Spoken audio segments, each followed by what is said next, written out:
오늘 성경 공부 첫 번째 질문을 보면 이 세상에서 존경하고 따르고 싶은 사람이 누구이며 그 이유는 무엇입니까? 라고 묻습니다. 누구를 존경하고 따르고 있습니까? 아마 이 자리에 계신 분들은 어렸을 때 위인전을 읽으면서 광화문의 동상으로 세워져 있는 이순신 장군이나 세종대왕을 한 번쯤은 그려봤을지도 모릅니다. 그런데 여러분들의 손자, 손녀들에게 물어보면 그들의 대답은 위인전에서 나오지 않습니다. 그들의 대답은 흔히 말하는 인플루언서나 자기 직업에 되고 싶은 사람들 중에 유명한 사람의 이름을 대며 그 사람을 닮고 싶다라고 이야기합니다. 때로는 배우가 될 수 있고, 때로는 가수가 될 수 있고, 때로는 프로게이머가 될 수도 있습니다.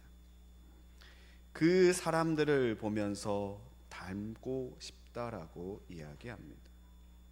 저에게 누구를 닮고 싶냐고 존경하냐고 묻는다면 저는 전주 안디옥 교회에 심우하셨던 이동희 목사님입니다. 그 이유는 다른 것이 아니라 이동희 목사님께서 목회하실 때 그곳에 있는 모든 성도들이 한 마음으로 이동희 목사님의 목회 철학에 동참하고 24시간 기도하는 릴레이를 통하여서 이동희 목사님께서 우리 교회의 보일러다라고 자랑하셨습니다. 한국 교회의 1개 개교회 중에 가장 많은 선교사님들을 파송하였고 전주 시내의 모든 사람이 모르는 사람이 없을 정도로 다 아는 교회가 되었습니다. 택시를 타고 안디옥 교회로 갑시다라고 하면 어느 기사 한 분도 그 교회가 어디 있냐라고 묻지 않고 데려다 주는 곳이 전주 안디옥 교회입니다. 그럴 만한 것이 그 지역사회에 독거노인이 발생하고 복지가 필요한 사람이 있으면 행정센터로 오늘 옛날 동사무소 오늘날 행정센터로 그 사람의 연락처를 주는 것이 아니라 전주 안디옥 교회로 연락처를 주었기 때문입니다.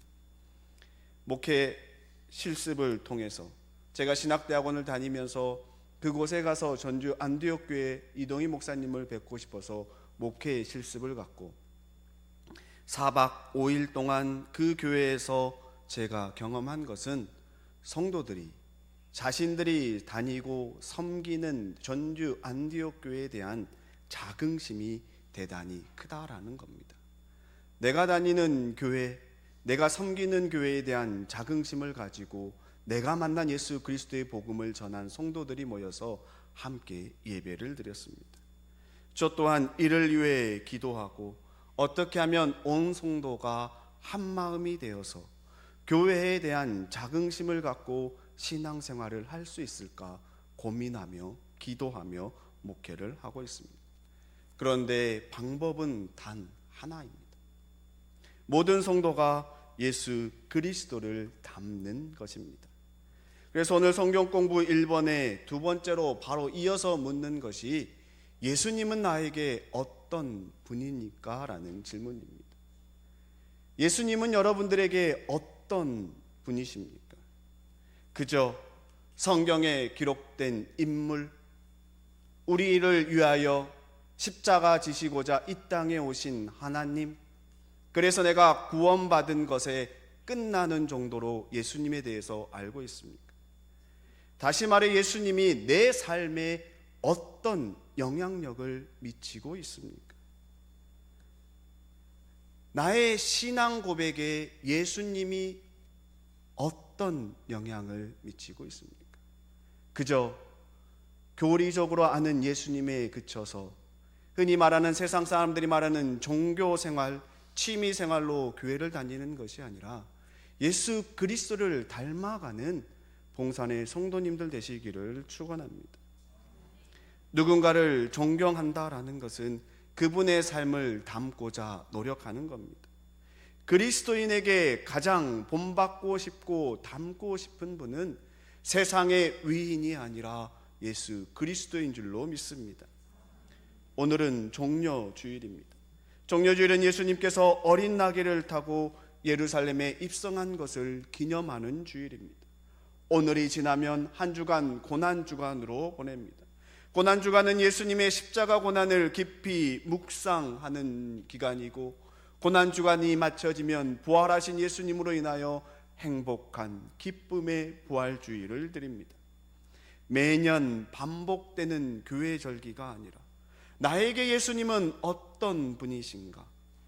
그저 옆에 있는 사람이 말하는 예수님, 교회 다니는 사람이 말하는 예수님에 그치는 것이 아니라 나의 신앙생활에 예수님이 어떤 영향력을 미쳤고 나는 그분을 닮아가고자 어떠한 노력을 하고 있는지 깊이 되돌아보는 고난주간이 되시기를 축원합니다. 먼저 오늘 본문의 말씀을 보면 요한복음 말씀에 예수님께서 예루살렘에 오신다는 말을 듣고 백성들이 환영합니다. 왜 예수님을 환영하는 것일까?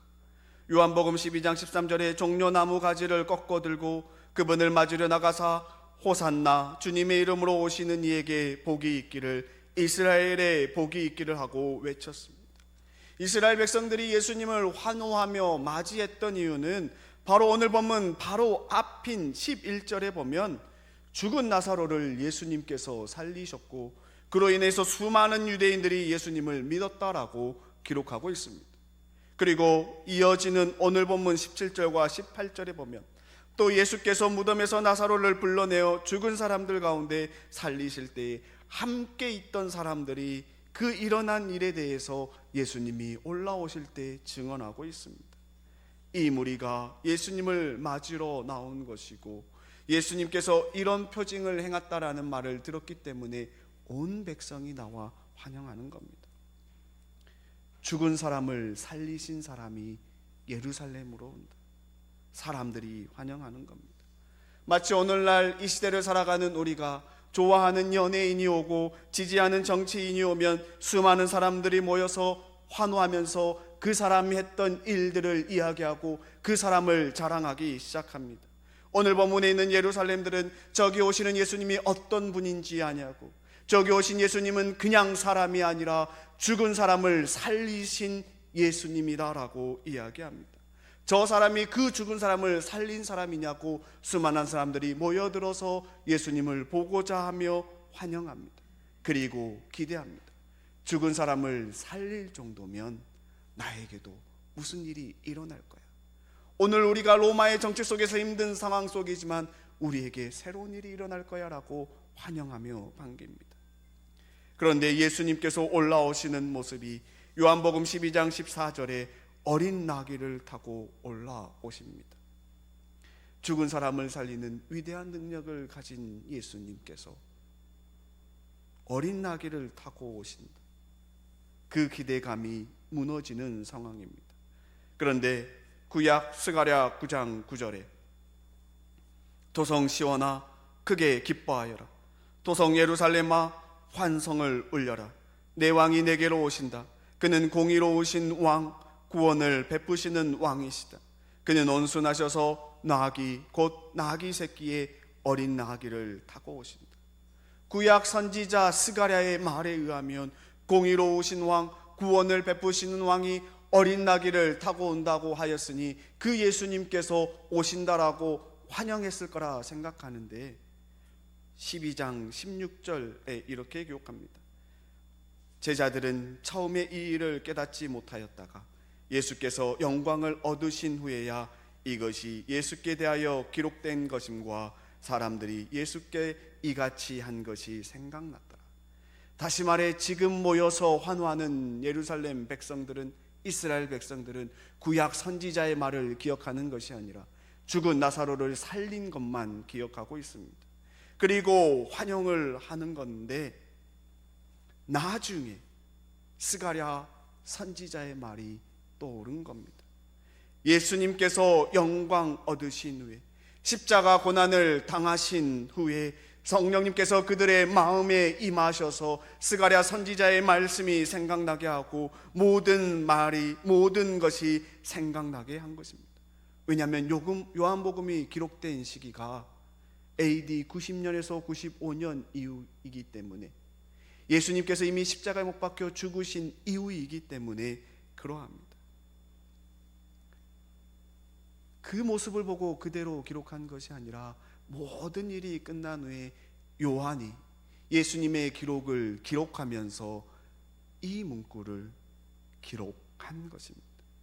그래서 스가랴 선지자의 말을 다시 한번 보면 스가랴 9장 10절에서 12절에 내가 에브라임의 병고와 예루살렘의 말을 끊겠고 전쟁하는 활도 끊으리니 그가 이방 사람에게 화평을 전할 것이요 그의 통치는 바다에서 바다까지 이르고 유브라데 강에서 땅끝까지 이르리라. 또 너로 말할진대 내 언약의 피로 말미암아 내가 곧 내 갇힌 자들을 물없는 궁덩이에서 놓았나니 갇혀 있으나 소망을 품은 자들아 너희는 요새로 돌아올지라. 내가 오늘 또 이르노라. 내가 내게 갑절이나 갚을 것이라. 예수님께서 십자가 고난을 당하시고 일어난 일들을 보니까 스가랴 선지자가 했던 모든 말이 다 이루어진 겁니다. 나귀를 타고 온다 했던 그 말대로 나귀를 타고 왔고, 이 땅에 오셔서 십자가 고난을 당하심으로 인하여 이방 사람들 온 인류에게 화평을 주셨습니다.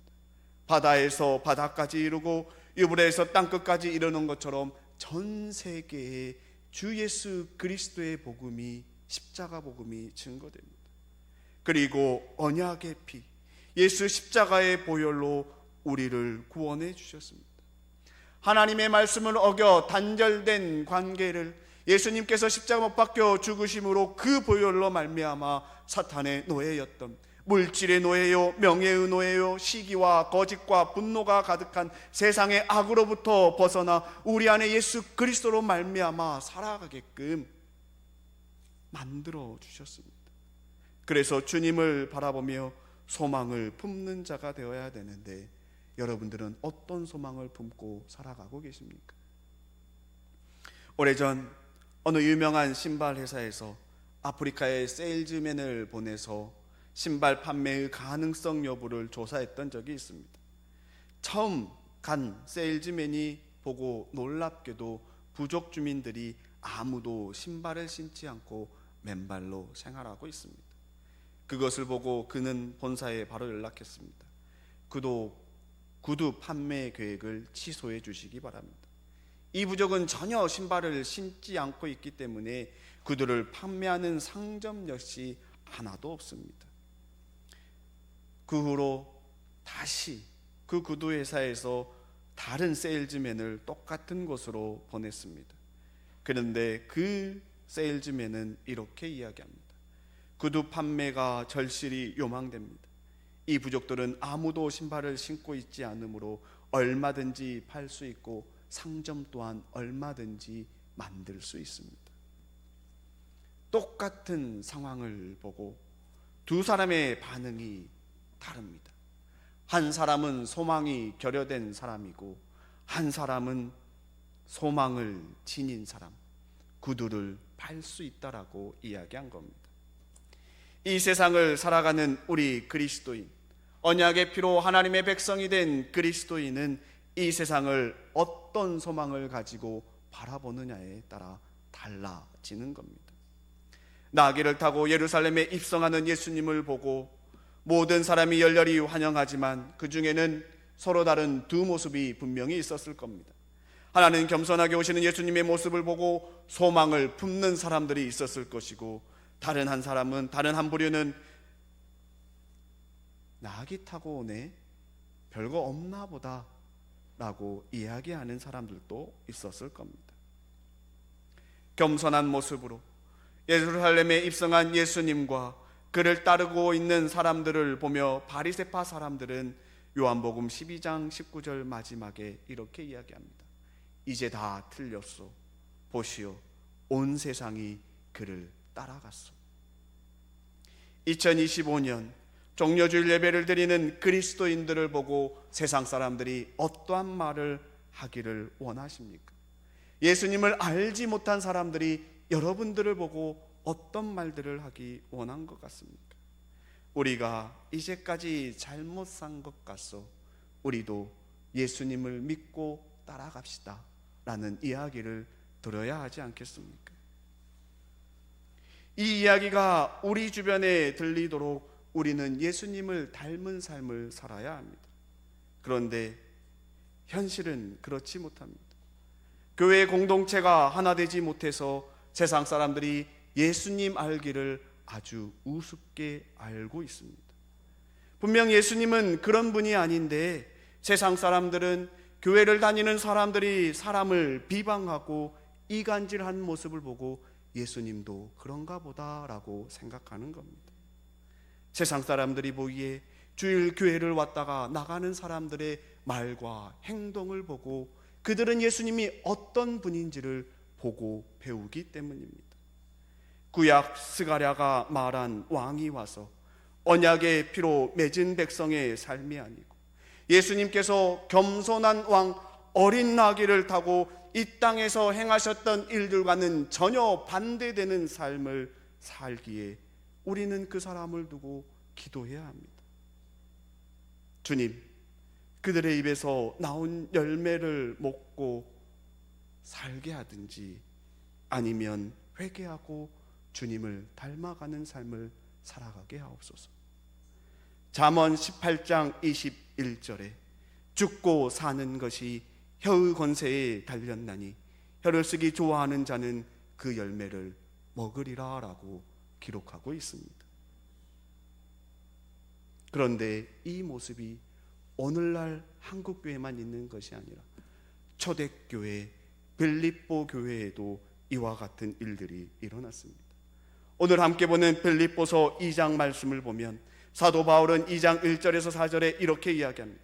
그러므로 그리스도 안에서 여러분에게 무슨 격려나 사랑의 무슨 위로나 성령의 무슨 교제나 무슨 동정심과 자비가 있거든 여러분은 같은 생각을 품고 같은 사랑을 가지고 뜻을 합하여 한 마음이 되어서 내 기쁨이 넘치게 해 주십시오.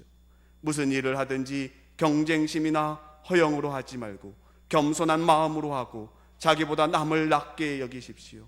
또 여러분은 자기 일만 돌보지 말고 서로 다른 사람들의 일도 돌보아 주십시오. 사도 바울이 빌립보 교회 성도들을 향하여 한 권면은 하나가 되라입니다. 예수 그리스도를 중심으로 너희가 하나가 되어야 된다라고 이야기합니다. 마음을 같이하여 같은 사랑을 가지고 뜻을 합하여 한 마음을 품으라라고 이야기합니다. 빌립보 교회뿐만 아니라 오늘날 한국교회 안에는 수많은 사람들이 다양한 사람들이 모여서 함께 신앙생활을 하고 있습니다.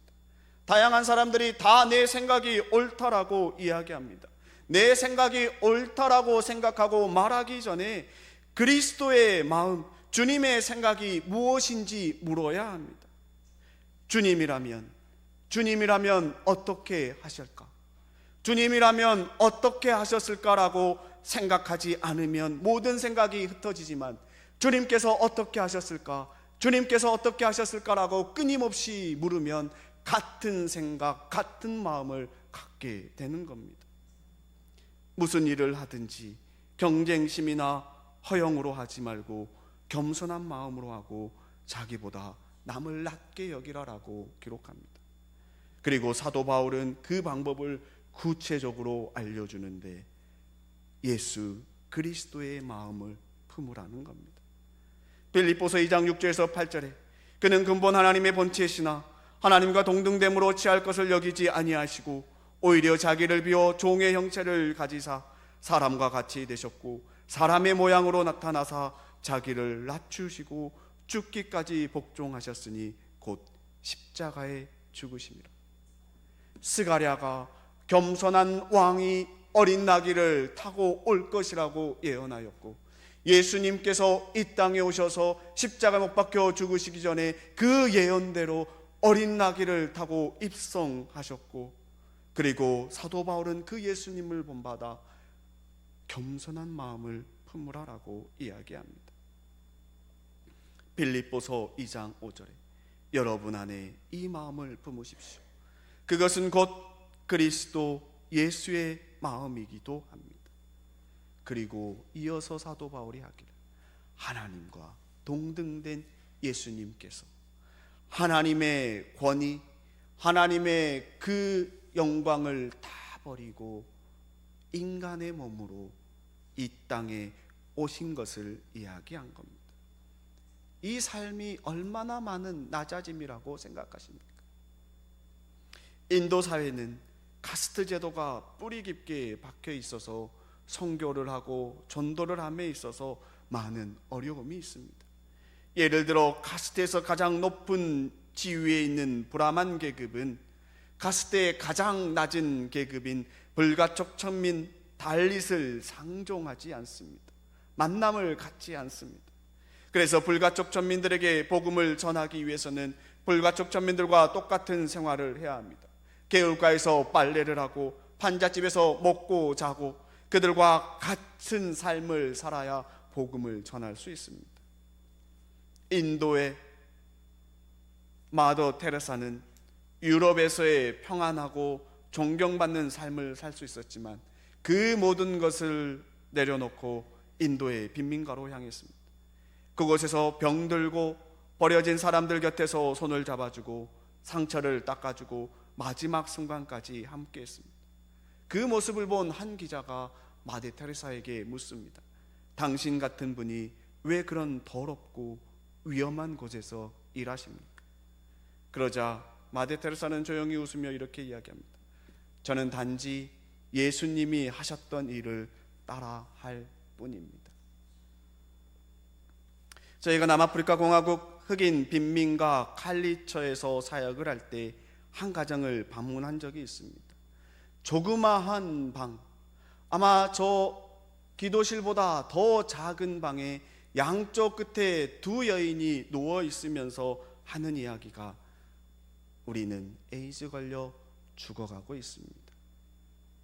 그곳을 방문하여 기도한 이유는 단 하나, 그들에게도 예수 그리스도의 복음이 필요했기 때문에 흑인 빈민가를 찾아가고 복음을 전하는 것입니다. 예수님께서 이 땅에 오셔서 행하신 일이 무엇입니까? 그분은 하나님과 동등된 분이신데 결코 그 영광을 다 내려놓고 자신을 높이지 않고 겸손한 마음으로 이 땅에 오셨습니다. 남을 먼저 섬기고 자신보다 어렵고 힘든 환경에 처한 사람들에게 관심을 가져두고 그들의 이야기를 들어주었습니다. 이 사회를 변화시킬 수 있는 방법은 예수님께서 겸손한 마음으로 이 세상에 오셨던 것처럼 그리스도인이 그와 같은 마음으로 살아가는 것입니다. 조금은 무시당할 수 있고 조금은 손해볼 수도 있고 어느 누구도 알아주지 않을 수 있지만 우리의 소망은 이 땅에서의 누리는 삶이 아니라 이 땅에서는 섬기고 주님께 영광 돌리며 주님의 나라에서 주님과 함께 영광 받는 삶이기 때문입니다. 빌립보서 2장 10절과 11절에 그리하여 하늘과 땅 위와 땅 아래에 있는 모든 것들이 예수의 이름 앞에 무릎을 꿇고 모두가 예수 그리스도는 주님이시라고 고백하여 아버지 하나님께 영광을 돌리게 하셨습니다. 사랑하는 성도 여러분, 여러분 한 사람 한 사람의 모습이 오늘날 예수님의 모습입니다. 왜냐하면 세상은 주일 주님의 전화와 예배드리는 우리 한 사람 한 사람의 모습을 보고 예수님이 어떠한 분인지 경험하기 때문입니다. 내가 만나는 사람들이 예수님의 이름 앞에 무릎 꿇고 그들의 입으로 예수 그리스도는 주님이라 고백하며 하나님 아버지께 영광 돌리는 삶을 살기 위해서는 어떻게 해야 될 것 같습니까? 답은 하나입니다. 내가 먼저 예수의 이름 앞에 무릎 꿇고 나의 입으로 주님을 고백하고 축복의 말을 전하는 겁니다. 내 모습에서 겸손한 왕으로 오신 예수 그리스도의 모습이 나타나고 예수 그리스도의 그 마음을 본받아 이 세상에 살아갈 때 우리의 삶 속에서 그리스도의 향기가 풍겨나기 때문입니다. 오늘은 예수님께서 겸손한 모습으로 어린 나귀를 타고 온 인류를 구원하기 위해 예루살렘에 입성한 날입니다. 종려주의를 보내면서, 그리고 고난주간을 보내면서 예수님께서 이 땅에 어떠한 모습으로 오셨고 어떠한 삶을 살았는지 깊이 묵상하는 한 주간이 되시기를 축원합니다. 그래서 겸손한 모습으로 세상을 섬기는 봉산의 성도님들 되시기를 축원합니다. 예수님을 닮아가는 봉산의 성도님들을 통하여서 세상 사람들이 잘못 알고 있는 예수님의 모습을 지워버리고 여러분들의 모습을 통해 주님을 깊이 만나는 한 주간이 되시기를 주님의 이름으로 축원합니다. 이 시간 함께 한 목소리로 기도하기를 소망합니다.